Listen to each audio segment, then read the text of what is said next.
en direct de Kourou, en Guyane.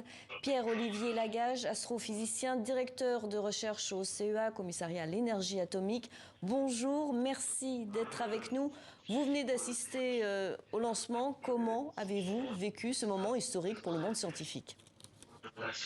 Bonjour, eh bien ce matin je me suis levé avec une angoisse et très vite c'est la joie qui a dominé parce que c'est quand même un Noël complètement improbable, le lancement de cette fameuse mission spatiale, ce télescope le plus grand jamais envoyé dans l'espace.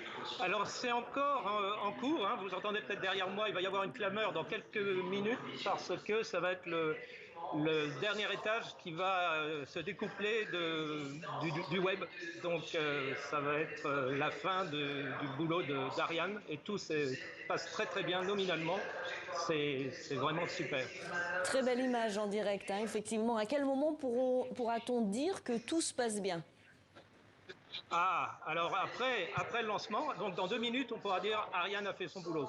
Ensuite, il va y avoir 2 semaines où il va y avoir le déploiement du JWST, puisqu'il est complètement plié, vous le voyez là, et il va y avoir aussi ces grands écrans thermiques, ça va être un moment critique, donc ça va être les 2 prochaines semaines.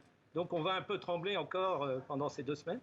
Ensuite, il va mettre 1 mois pour aller à sa destination, au point de Lagrange L2, 1,5 million de kilomètres. Voilà, vous entendez ? Ça y est. Voilà, ça y est. En direct, vraiment.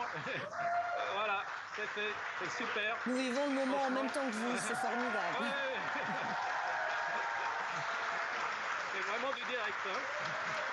Et rappelez-nous quelle va être la mission du télescope James Webb et quand... Alors, souvent, on dit que c'est le successeur du Hubble Space Telescope. En effet, il va aller voir plus loin dans l'univers et donc plus tôt. Hein. Vous savez que la vitesse finie de la lumière fait que le messager met du temps pour nous arriver.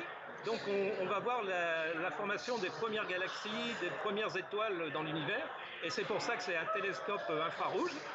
L'autre aspect, c'est d'aller transpercer les nuages. En l'infrarouge, on peut voir derrière les nuages pour voir des formations d'étoiles. Et le sujet qui m'intéresse le plus, ce sont les atmosphères d'exoplanètes.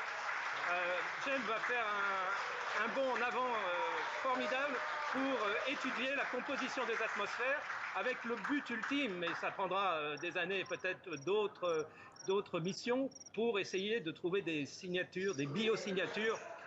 Mais pour l'instant, il faut essayer de comprendre la physique, la chimie des atmosphères.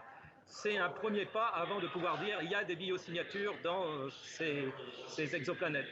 Et en quoi ce télescope va vraiment révolutionner l'observation spatiale ? Écoutez, il y a déjà sa taille. Pour donner un exemple, le précédent télescope infrarouge, le télescope Spitzer, c'est un placard dans un studio. Et le JWST, en termes de surface collectrice, c'est un studio de 25 mètres carrés. Pour s'imaginer un peu la puissance collectrice, le bond d'un facteur 50 en puissance collectrice apportée par le Webb. Et deuxièmement, il apporte toute une couverture en longueur d'onde, hein, avec plusieurs instruments. Et c'est vraiment fantastique, je veux dire. C'est un pas, c'est même, on dirait, 2 pas. On a sauté un facteur 10, on est un facteur 100 dans l'amélioration des performances. Vous en avez parlé tout à l'heure, vous avez parlé d'Hubble. Est-ce qu'on peut dire que le télescope James Webb deviendra bientôt son digne successeur ? Oui, c'est à la fois le digne successeur de Hubble et de Spitzer, puisque c'est en infrarouge, avec vraiment l'aspect infrarouge sur lequel j'insiste, parce que ça ouvre des zones de l'univers qu'on ne voit pas du tout en visible. Hein. Quand vous regardez le ciel, vous pouvez voir la Voie lactée, vous voyez des zones sombres. Eh bien, si vous regardez en infrarouge, derrière ces zones sombres, vous voyez des tas d'étoiles, vous pouvez voir des étoiles en formation. Donc l'infrarouge, c'est vraiment un domaine très très riche dans toutes les possibilités d'observation nouvelles qu'il apporte. On va vraiment regarder. Merci à vous. Merci infiniment Pierre-Olivier Lagage pour nous avoir fait vivre cet événement incroyable depuis Kourou et bonne continuation. Merci infiniment. Et